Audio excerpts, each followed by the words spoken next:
A busy day for the President of the United States. What is achievable today?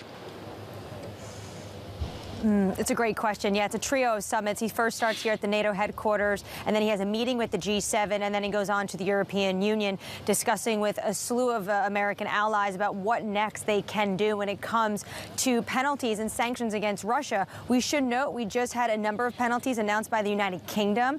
We're waiting for the United States, which are supposed to be going after a number of oligarchs and lawmakers. And then, of course, the G7. Bloomberg has seen a draft document of what the G7 is expecting to announce, and there's going to be some sharp words and a warning to President Putin on the use of chemical or biological weapons, what severe consequences that may mean. Right now, it is just words. We do not know yet what that next level could be in terms of sanctions, because they've really gone after the gambit of the Russian economy, and what is left, of course, is energy, but that is going to be incredibly difficult for Europe. Maria Tadeo, what is the immediate war action in Ukraine? There's all this diplomacy, suits and ties, and fancy Chanel dresses going on. Great. What's the war report this morning?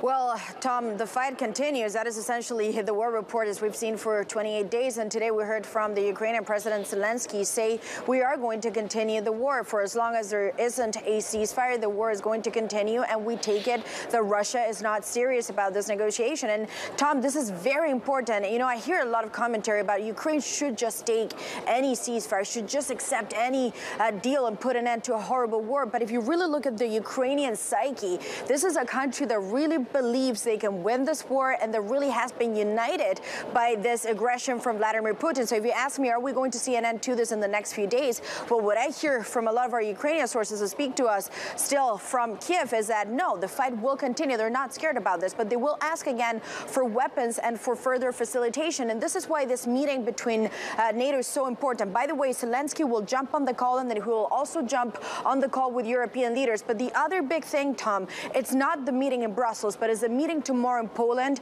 between the U.S. president and the Polish president Duda. That will be key going forward. This is a country that plays an incredible role in Europe. It really is Poland.